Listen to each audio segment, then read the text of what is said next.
त्यानंतर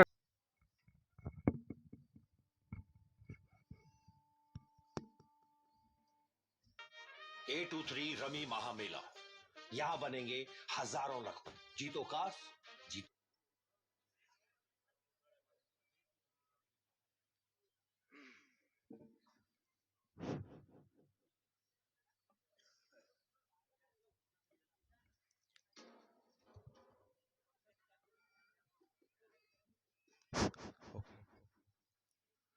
सर्वांना रामकृष्ण हरी.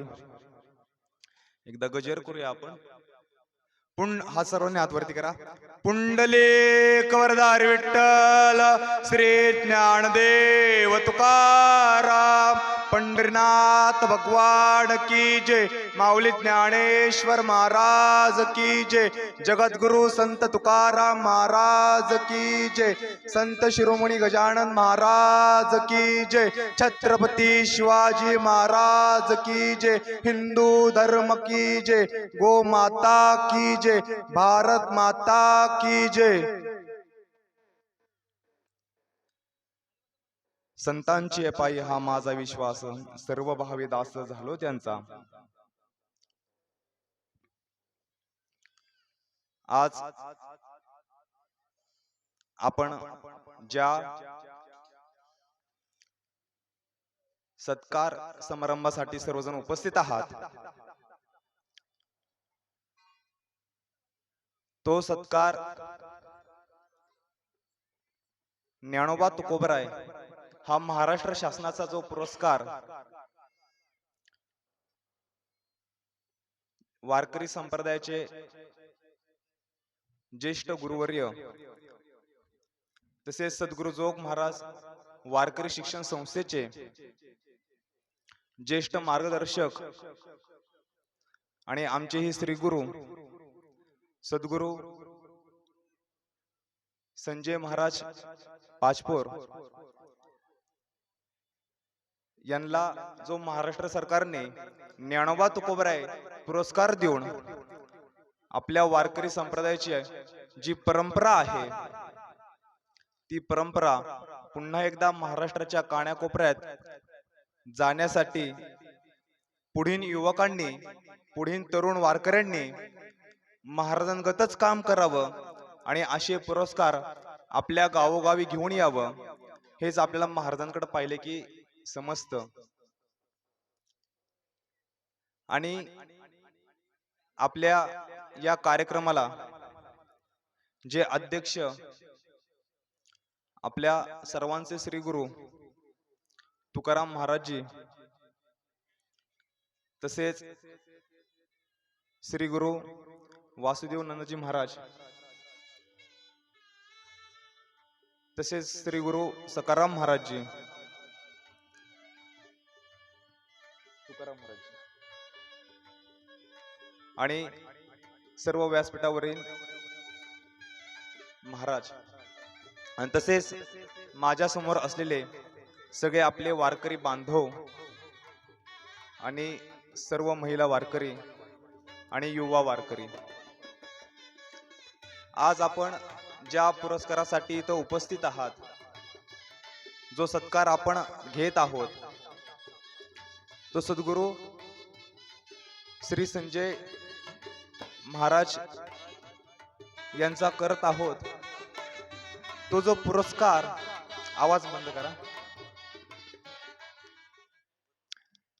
तो जो पुरस्कार आहे, ज्ञानदेव रचला पाया तुका झाला से कळस, या उक्तीप्रमाणे संत ज्ञानेश्वर महाराजांनी जो पाया रचला आहे आणि त्याचे कळस जर कोण असतील तर ते जगद्गुरु तुकाराम महाराज आहेत. सगळ्यांनी गजर करून श्री गुरूंचं स्वागत करा. पुंडलिक वरदा हरी विठ्ठल श्री ज्ञानदेव. हरिभक्तीपरायण गुरुवर्य गोपाळ बाबांचं आगमन या ठिकाणी झालेलं आहे. सर्वांच्या वतीने त्यांचं स्वागत आहे.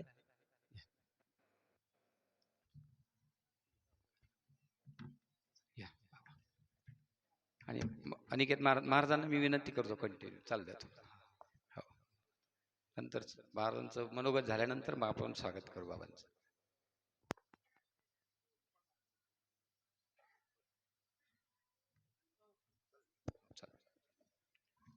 ऐका सगळ्यांनी शांततेत लक्ष द्या.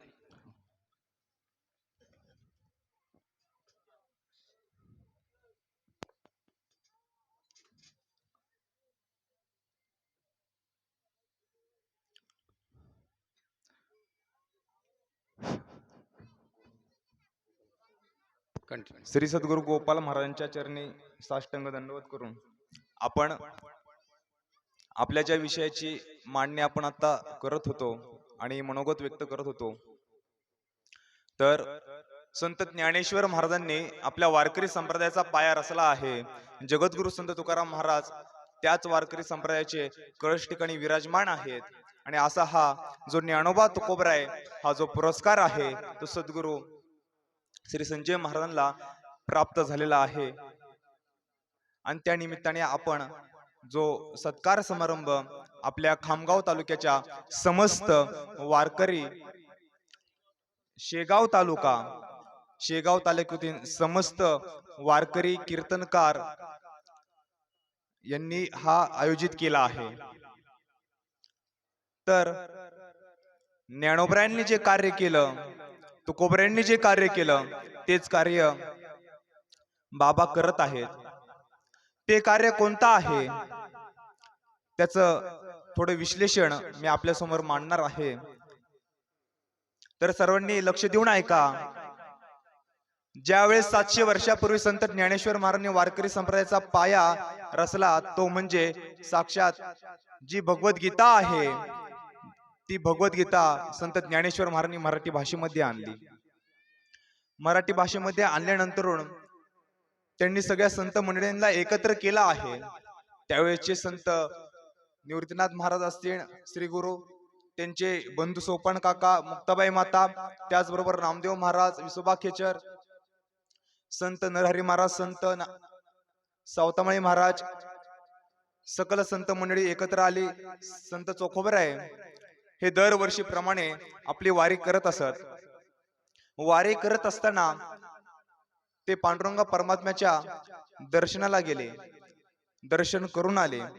दर्शन झालं, कीर्तनाला उभे राहणार, तर तेवढ्यात त्यांच्या कानावरती बातमी पडली की अल्लाउद्दीन खिलजी नावाचा परकीय आपल्या देशावरती चालून आला. त्यांनी दिल्ली जिंकली आणि तो सरळ आपल्या या देवगिरी किल्ल्यापर्यंत आलेला आहे. आणि त्यांनी देवगिरी किल्ला सुद्धा हा जवळजवळ जिंकल्या जमा आहे. आणि त्यावेळेस आपले हे सगळे संत मंडळी एकत्र होते, एकत्र चिंतन करत होते. आणि त्या पांडुरंग परमात्म्याच्या रावळामध्ये असताना सगळेजण असे गोल मंडल करून बसलेले आहेत. जसे आपण सर्वजण बसला आहात, तसे सगळेजण असे एकत्र येऊन बसले आणि चिंतन करू लागले, आता आपण काय करावं. ज्ञानोबरायांना प्रश्न पडला, आता आपण काय करायचं. आणि त्यावेळेस नामदेवराय, ज्ञानोबराय, सगळ्या संतांनी आणि ज्ञानोबरायांनी म्हटले की आपण आधी उत्तरेत जाऊन पाहिलं पाहिजे. जिथनं परकीय आक्रमण येतंय त्यांचं आपण एकदा निरीक्षण केलं पाहिजे. आणि ते निमित्त होतं तीर्थयात्रा. आणि तीर्थयात्रेच्या निमित्त घेऊन सगळे संत मंडळी हे पांडुरंग परमात्म्याचा गजर करत हे तीर्थयात्रेला निघाले. तीर्थयात्रा उत्तरेत गेले. काशी, पुन्हा अयोध्या, एक एक तीर्थ करत करत ते पुन्हा मथुरा, असं पुन्हा करत ते महाराष्ट्रामध्ये पोचले. महाराष्ट्रामध्ये पोचल्यानंतर ज्यावेळेस आपण ठरवलं आहे की आता आपण धर्माचं कार्य केलं पाहिजे, धर्मरक्षण केलं पाहिजे, त्याला जोड दिली भक्तीची. आणि आता संत नामदेव महाराजांना हे कार्य आणखीन पुढे घेऊन जायचं आहे.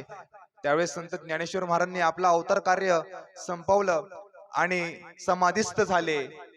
आणि नंतरून नामदेव महाराज यांनी पुढील धर्म कार्य करण्यासाठी ते सर्वात पहिल्यांदा कुठं गेले असतील, तर ते गेले आहे गुजरातमध्ये. गुजरातमध्ये गेल्यानंतर ते जवळजवळ 3 ते 3.5 वर्ष ते गुजरातमध्ये राहिले. गुजरातमध्ये राहिल्यानंतर त्यांनी ती गुजराती भाषा शिकली. गुजराती भाषा शिकलीच नाही तर त्या गुजराती भाषेमध्ये त्यांनी अभंग निर्मिती केली. आजही आपल्याला 100 पेक्षा जास्त अभंग पाहायला मिळतात. आणि त्यावेळेस त्या गुजरातमध्ये सगळं मुघलांचं राज्य होतं. पुढे जाऊन नामदेव महाराज राजस्थान मध्ये गेलेत, राजस्थान मध्ये 2 वर्ष राहिलेत. पुढे जाऊन नामदेव महाराज पंजाब मध्ये गेले, पंजाब मध्ये तब्बल नामदेव महाराज 9 ते 10 वर्ष राहिलेत. नुसते राहिले नाहीच तर त्यांनी तिथं पंजाबी भाषेतनं अनेक ओव्या तयार केल्या. आजही आपल्याला पंजाबी भाषेमधून जे त्यांचा शीख पंथाचा गुरु ग्रंथ साहिबा आहे त्या ग्रंथामध्ये 60 पेक्षा जास्त ओव्या आपल्याला पाहायला मिळतात. म्हणजे आपण फक्त कल्पना करा, सगळे संत मंडळी तीर्थयात्रेला जातात, संपूर्ण भारत भ्रमण करून येतात. ते भारत भ्रमण केल्यानंतर ते दक्षिणेत न जाता, ते पूर्वेला न जाता, ते पंजाबला पश्चिमेला जातात. आणि संत नामदेव महाराजांनी जवळजवळ 9 वर्ष ते तिथं ते धर्मप्रसार केलेला आहे. म्हणजे जेथून परके येत आहेत म्हणजे नाकच बंद करायचं, म्हणजे त्यांना श्वासच घेता येणार नाही, अशी युक्ती संत नामदेव महाराजांनी केली आहे. आणि एवढंही करून त्यांनी त्या उत्तर भारतातले आद्य संत म्हणून त्यांचा उल्लेख केला जातो. आपण एवढे भाग्यवान आहात की आपल्या महाराष्ट्रातील एक वारकरी हे उत्तर भारतात जाऊन 14 वर्ष वास्तव्य करतात.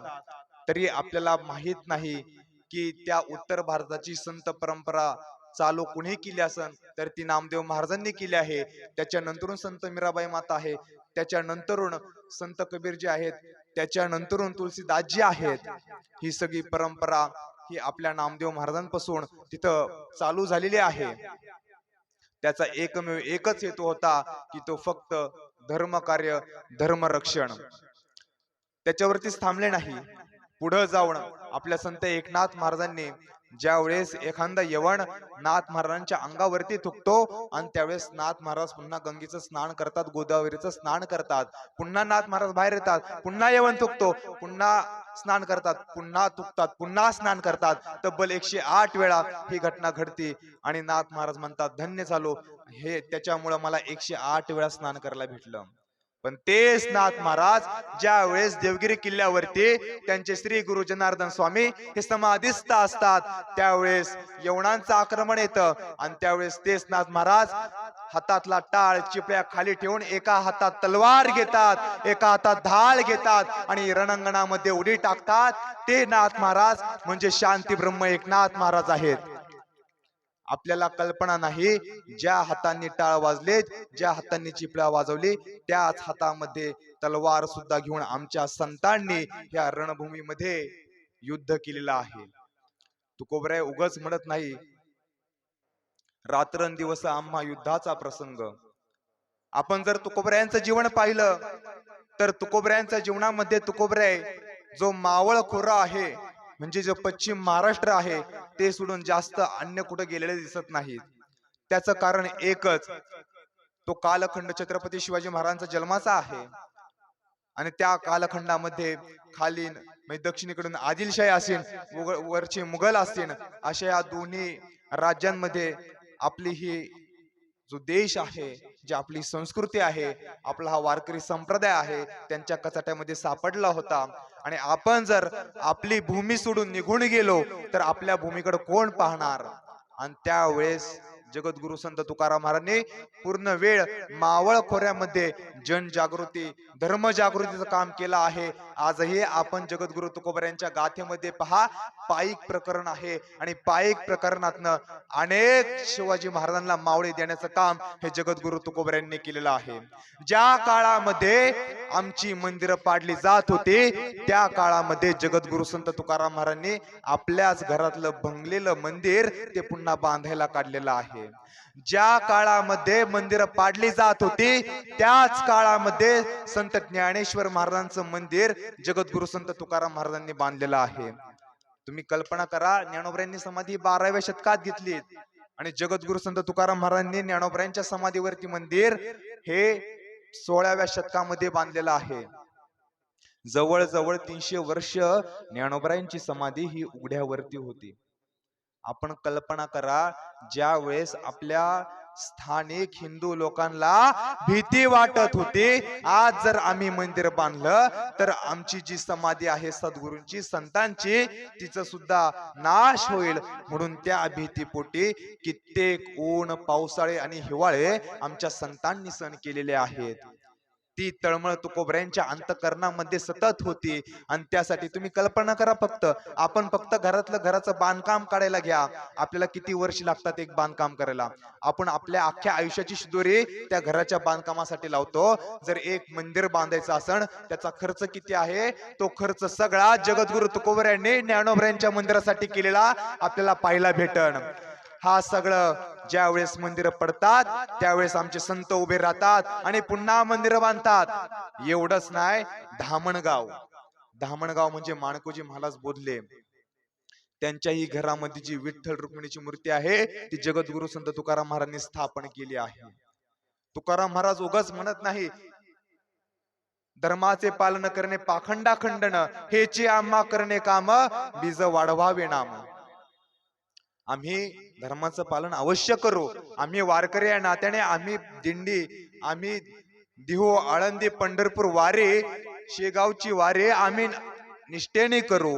पण त्याचबरोबर आपल्या या भागामध्ये, आपल्या गावामध्ये आपला धर्म संपत चालला आहे, त्याच्याकडे आपण लक्ष दिलं पाहिजे. आपल्या आजूबाजूला आपण डोकून बघा, शेजारच्या गावामध्ये डोकून पहा, आपण कुठे आहोत. आपल्याला पुन्हा एकदा हिंदू म्हणून एकत्र यायचं आहे. जर इतर तुम्ही फक्त धुळ्याचं उदाहरण पहा, धुळ्याला घटना काय घडली. तत्पूर्वी तुम्हाला एक 4 प्रकारचे जिहाद सांगतो की सर्वात पहिल्यांदा वक्फ बोर्ड म्हणजे लँड जिहाद. लँड जिहाद मध्ये काय झालं बरं. लँड जिहाद मध्ये तब्बल म्हणजे आपल्या भारत सरकारची जे सैनिक आहेत त्यांची आरक्षित जमीन ही 13 लाख एकर आहे आणि वक्फ बोर्डची एकूण जमीन 9 लाख एकर आहे. 2 नंबरला त्यांची देशामध्ये जमीन आहे. तुम्ही फक्त कल्पना करा, आपल्या नुसत्या महाराष्ट्रामध्ये 1 लाख एकर आहे. महाराष्ट्रामध्ये गाव 47,000 आहे. प्रत्येक गावाला 2-2 एकर जमीन येते. आणि लोकसंख्या किती आपल्या भारतामध्ये किंवा आपल्या महाराष्ट्रामध्ये 5-7% सुद्धा नाही. तरी पण ही अवस्था, प्रत्येक गावाला 2-2 एकर जमीन येते. आणि एवढंच नाही, आता माग तुम्ही बातमी पाहिली असन, वक्फ शब्दाचा अर्थ होतो राहणे. त्या ठिकाणी राहणे. ज्यावेळेस देशाची फाळणी झाली त्यावेळेस इथली मालमत्ता संपत्ती इथंच ठेवून गेले, पण ती संपत्ती अशीच पडून राहील, त्याच्यावरती दुसरे ताबा घेतील, म्हणून त्यांनी त्यांच्या धर्माला दान केली. आणि ती दान दिलेली जमीन ती पुन्हा मिळवण्यासाठी वक्फ नावाचा कायदा आला आणि त्याच्या अनुषंगाने आज 9 लाख एकर जमीन ती पुन्हा आलेली आहे. आणि ही आज आपल्या दिल्लीमध्ये त्यांनी दावा केला की जे पार्लमेंट आहे ते पार्लमेंट सुद्धा आमचं आहे. नाही निम्मी दिल्ली आमची आहे असा त्यांनी दावा केला. मग आपण कुठं जायचं विचार करा. जर निम्मी दिल्ली त्यांची असेल तर आपण राहायला कुठं जायचं. समजा मी इथं आलो तुमच्या भागामध्ये किंवा तुमच्या गावामध्ये आणि मी सांगितलं की ही तुम्ही जे बसलीत ना त्यातली निम्मी जागा माझी आहे, बाकीच्यांनी सगळ्यांनी उठून इकडे या, तुम्ही काय करसान बरं. मला ठेवसान का. ठेवणार का. म्हटलं मी निम्म गाव माझा आहे, बाकीच्यांनी निघून जावा, जासान का. नाही जाणार. मग एखादा येतोय आणि म्हणतोय तुमच्या देशातली दिल्ली तुमची राजधानी निम्मी आमची आहे, मग तुम्ही काय करसान. कल्पना करा फक्त. हे दिवस सत्यात येण्याआधी आपण सावध झालं पाहिजे. ह्याला म्हणतात लँड जिहाद. दुसरा लव जिहाद आहे. लव जिहाद शहरी भागामध्ये अन्य ठिकाणी अनेक मोठ्या प्रकारे चालू आहे. अनेक जण म्हणत असन की कार्यक्रम चालू आहे सद्गुरु संजय महाराजांचा, पण बाबांची आज्ञा घेऊन मी ह्या व्यासपीठावरती बोलत आहे. बाबांनी पूर्णपणे आज्ञा दिली आणि म्हटले की ज्याच्यासाठी मी अख्खं आयुष्य घालवलं आहे ते आता बोललं तरी काही हरकत नाही, कारण की ज्या ज्ञानोबा तुकोबऱ्यांचं काम बाबांनी केलं आणि आपल्या ह्या संपूर्ण विदर्भ भागामध्ये नवे नवे संपूर्ण महाराष्ट्रामध्ये बाबांनी खूप मोठ्या प्रकारे काम केले आणि ते काम हेच आहे, आम्ही बाबांच्याच तालमीमध्ये शिकलेलो आहोत, त्यामुळे आम्हाला अन्य काही विनोद करता येत नाही आणि आम्हाला दुसरं काही बोलता येत नाही. आम्ही जे बाबा सांगन तेच आम्ही बोलतो. त्यामुळं हे जे पुन्हा लवजात नंतरून पुढे जे आहे, जे फळं आपण घेतो त्या फळांवरती आपण आपल्या लोकांकडून फळं घेणं, आता दिवाळी येते, दिवाळीत आपल्या लोकांकडून घेणं हे आपण करा. आपण जर हिंदूंना साथ दिली तर हिंदू एक होईल.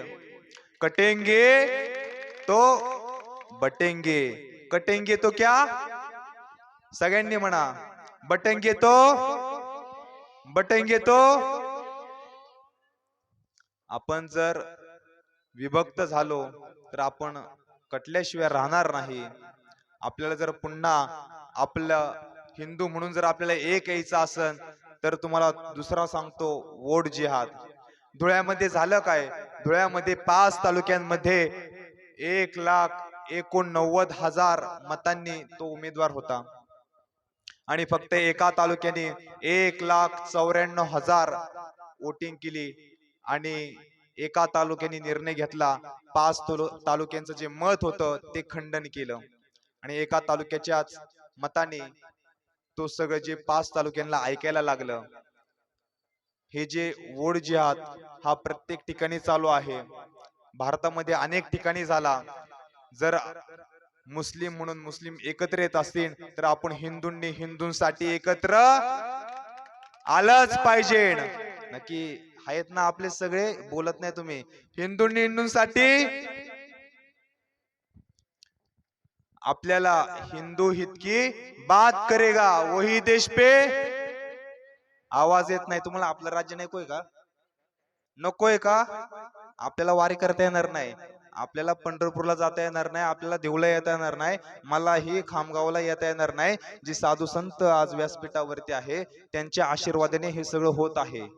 त्यांनी आयुष्यभर हे काम केलं आहे. त्यासाठी आपल्याला सगळ्यांनी एकत्र येलं पाहिजे. एकदा शेवटचा नारा द्या, हिंदू इतकी बात करेगा, आवाज येऊ दे, हिंदू इतकी बात करेगा, आवाज येत नाही, हिंदू इतकी बात करेगा देश पे राज करेगा. वाह, रामकृष्ण हरी. मला निवेदकांचं पुन्हा पुन्हा पायाला चिमटे घेऊन सांगण्यात येते की तुमचं धर्मकार्य थांबवा, आता आम्हाला पुढचं नाही हे नाही, करू द्या. धर्मकार्य नाही महाराज, काय वेळेचं बंधन म्हणून तो इशारा केला, दुसरं काय नाही. महाराजांचं अगदी परिसराच्या वतीनं, कारण महाराज हे देहूकरांच्या वंशातले बरं का, मोरे मोरे वंशातले आहेत.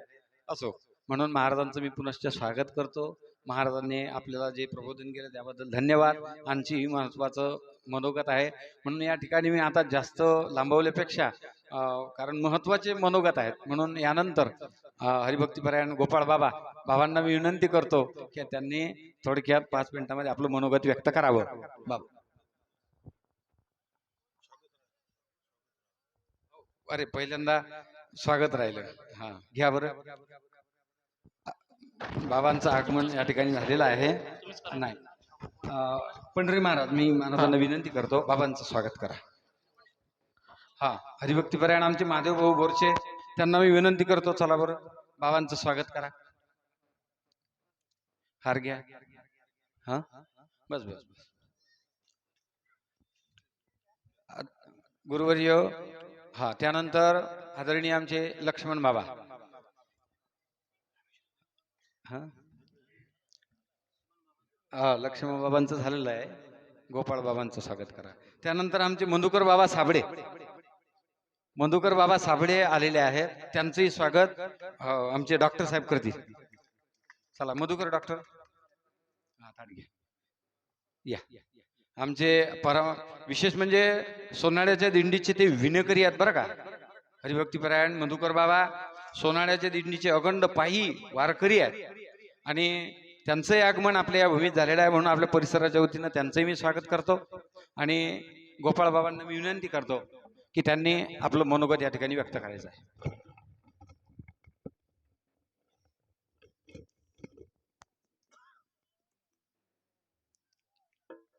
मंगलम भगवान विष्णु मंगलम गरुड़ध्वज मंगलम पुंडलिकाक्षय मंगलाय तनुहरि।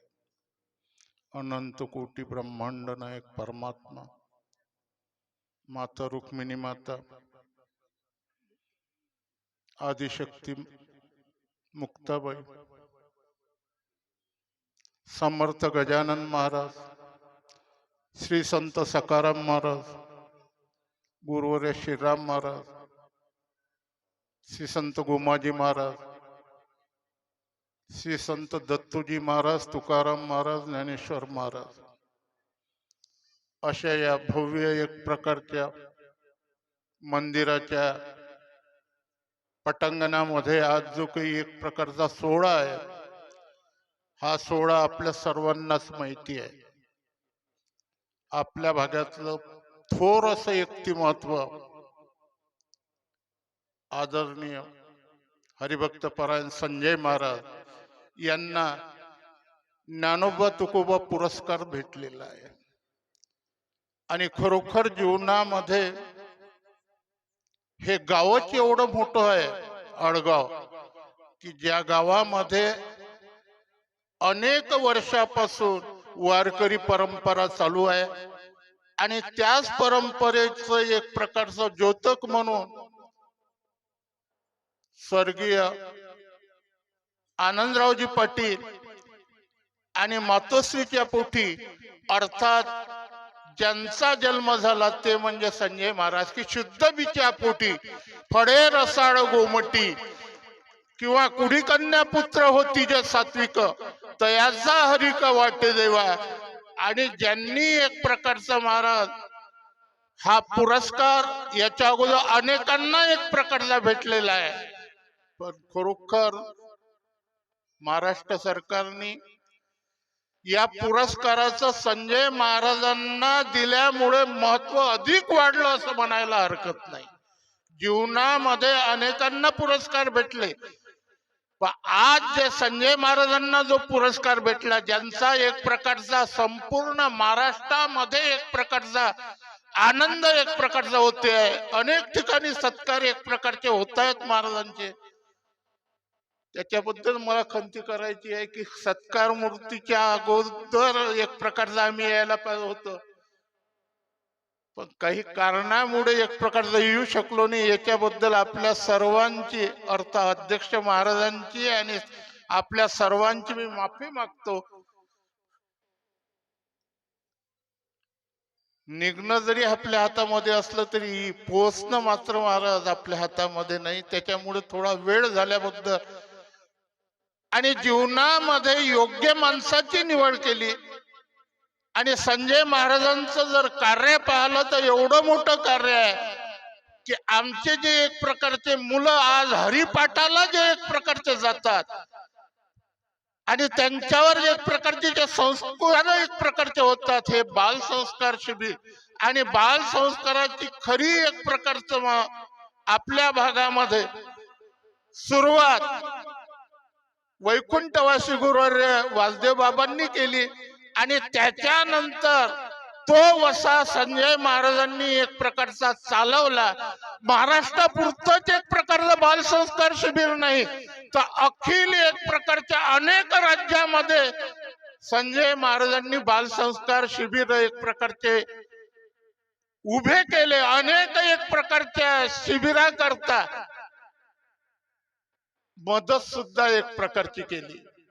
बाल संस्कार शिबिर आहे, त्याचबरोबर सकाळी आमच्या माया माऊल्या एक प्रकारच्या आमच्या संपूर्ण गावला संदेश देतात की उठा उठा जागा पाठी भय आले मोठे, आता उठा ब्रह्ममुहूर्त झाला.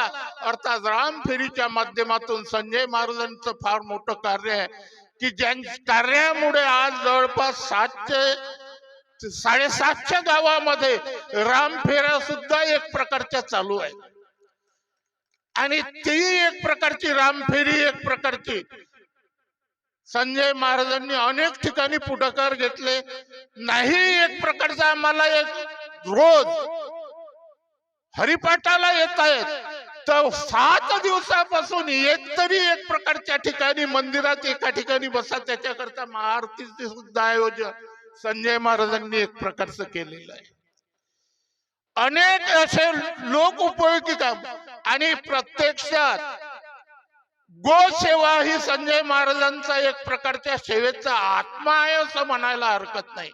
अनेक गोसेवक केंद्राला संजय महाराजांनी भेटी दिल्या, अनेकांना मदत एक प्रकारची दिली. आज मी तर म्हणतो खऱ्या अर्थानं संजय महाराजांचं जे एक प्रकारचं नाव गाजून राहिलं, ही खरी एक प्रकारची गायीची कृपा आहे असं म्हणायला हरकत नाही.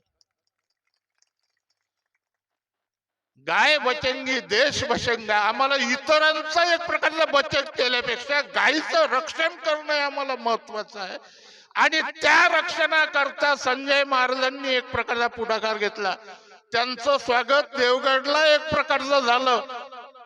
आदरणीय बाबांनी त्या परिसरातले गोरक्षक एक प्रकारच्या स्वागताकरता महाराजांच्या बोलावले. म्हणून जीवनामध्ये गायीचं अत्यंत एक प्रकारची सेवा संजय महाराजांच्या हातून आहे.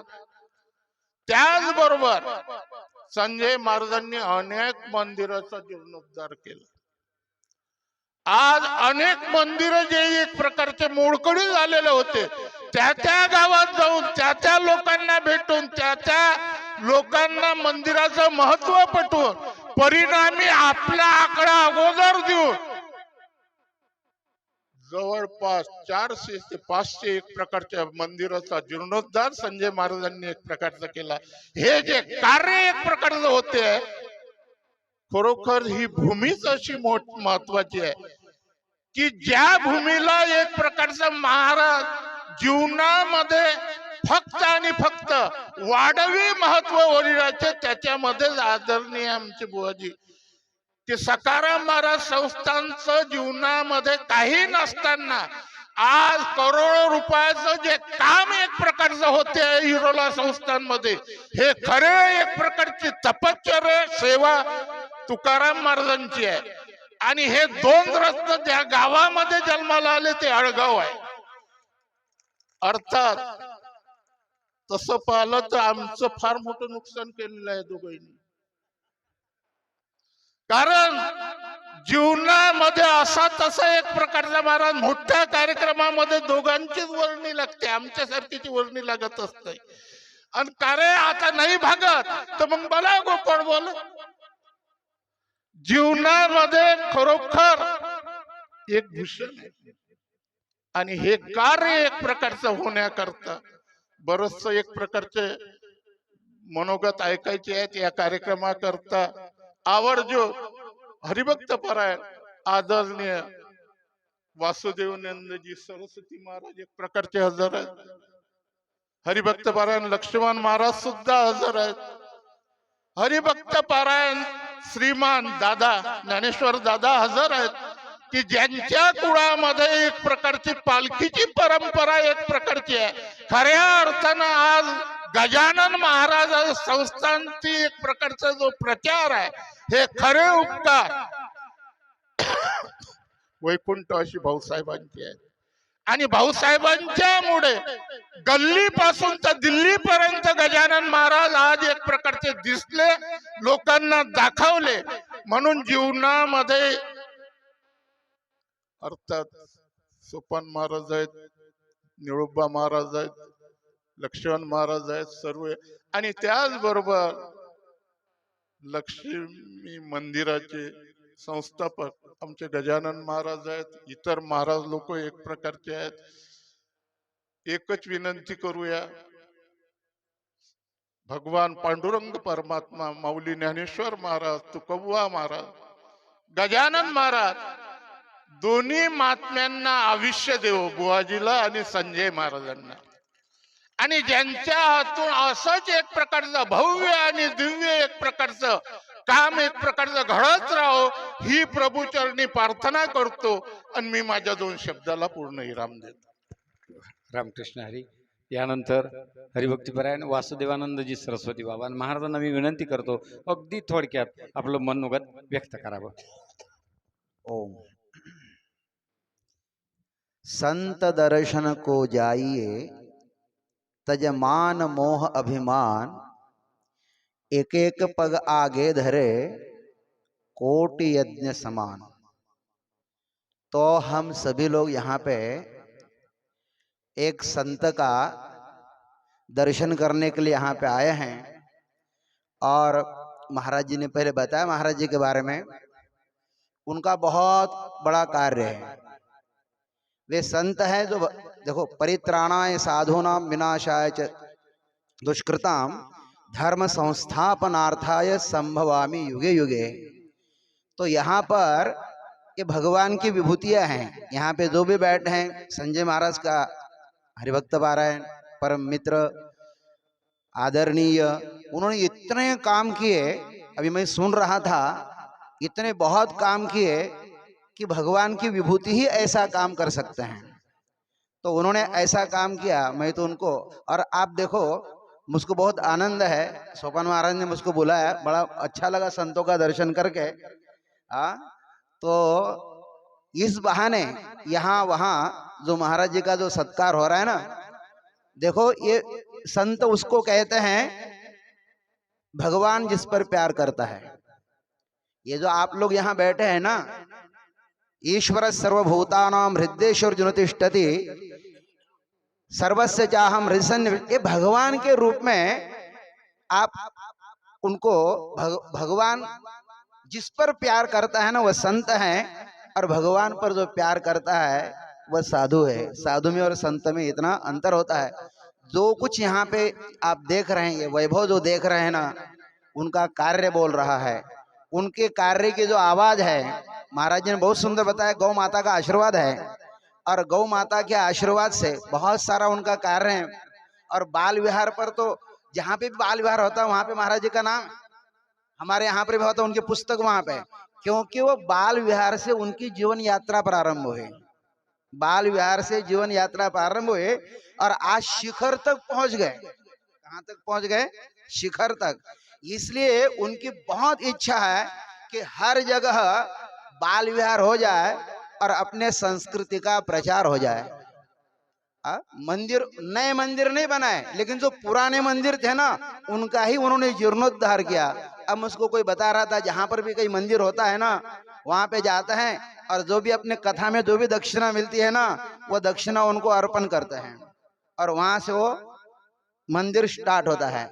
ऐसे ना संत जो होते हैं ना, संत ही ऐसा काम करते हैं। तो यहाँ पे आप यहाँ स्वागत के लिए आए हैं, तो मैं भगवान से प्रार्थना करता हूँ कि भगवान उनसे बहुत बहुत कार्य करवाएं और उनको हमेशा स्वस्थ बनाएं और उनके जीवन में बहुत अच्छा कार्य करें। क्योंकि संजय महाराज जो कर सकते हैं वैसा दूसरा नहीं करेगा, है ना। प्रत्येक की अपनी अपनी विभूति होती है। तो भगवान उनसे बहुत कार्य करवाएं, आप बहुत दीर्घायु हो जाएं, ऐसी परमात्मा से प्रार्थना करता हूँ और 2 शब्द यहाँ पे समर्पित करता हूँ। धन्यवाद महाराज. आता बघा, या ठिकाणी बऱ्याच गोष्टी आहेत, पण महत्वाचं कसं, अध्यक्षीय भाषण आणि महत्वाचं सत्कार मूर्ती बाबांचं सुद्धा या ठिकाणी मनोगत व्हायचं आहे. तेव्हा आम्ही तत्पूर्वी मी आदरणीय नानांना विनंती करतो, नाही नानांना सुद्धा विनंती करतो की नानांनी 2 शब्द व्यक्त करावे आपलं मनोगत.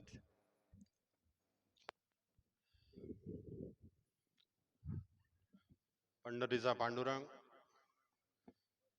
संत नगरी शेगावीचा राणा संत गजानन महाराज आणि या जवळा ग्रामचं दैवत संत दत्तूजी महाराज यांच्या चरणी विनम्र अभिवादन करतो. आज दत्तूजी महाराज संस्थान व या पंचक्रोशीतील सर्व सांप्रदायिक मंडळींनी अतिशय उत्कृष्ट कार्यक्रमाचं आयोजन केलेलं आहे. आणि जेव्हापासनं संजय महाराजांना ज्ञानोबा तुकाराम महाराष्ट्र राज्याद्वारे पुरस्कार देण्यात आला, तेव्हापासनं आपल्या शेगाव खामगाव तालुक्यात बरेचसे कार्यक्रम झाले, परंतु मला कुठं उपस्थित राहता आलं नाही. त्याच्यामुळं अतिशय सुंदर योग हा आजच्या या जवळा ग्राममध्ये या सत्काराच्या निमित्ताने आयोजित आणि या मंचावर उपस्थित आदरणीय गुरुवर्य तुकाराम महाराज इलोरा, त्याचप्रमाणे आजचे सत्कार मूर्ती हरिभक्तपरायण संजय महाराज पाचपोर, तसंच गोपाळ महाराज उरळ व मंचावर उपस्थित सर्व मान्यवर मंडळी व या परिसरातील सर्व सांप्रदायिक मंडळी, आजच्या या पुरस्काराच्या निमित्ताने आणि संजय महाराजांना मी माझ्या परीनं ज्या ज्या कामाच्या स्वरूपात अनुभवलं आणि महाराजांचं कार्य जे गोपाळ महाराजांनी बोलून दाखवलं ते कार्य मी स्वतः अनुभवलं. त्याच्यामधला एक भाग सांगतो की अटाळीजवळ अकोली म्हणून गाव आहे आणि त्या अकोलीतल्या मंडळींनी मला 2 वर्षापूर्वी रामफेरीच्या अनुभवासाठी अकोलीमध्ये बोलावलं होतं आणि सकाळी राईट टाइम रामफेरी निघते, 5 वाजता निघते, तुम्हाला उभयतांना यायचं आहे. तर आम्ही 4:30 पावणे 5लाच तिथं ज्यावेळी पोचलो तर खरोखर असे प्रसंग आपल्या ज्या परिसरामध्ये होत नाहीत त्या मंडळीने या रामफेरीची पूर्ण रचना समजून घ्यावी.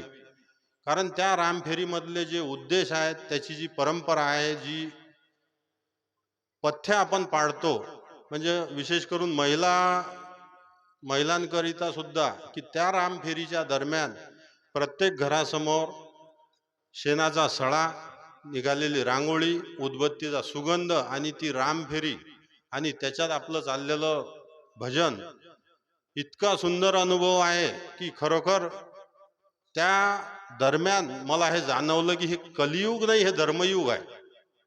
या धर्मयुग इतकं जे प्रसंग आजही अनुभवायला भेटतात या कलियुगात, हे फक्त लावलेलं रोप संजय महाराजांनी लावलेलं आहे.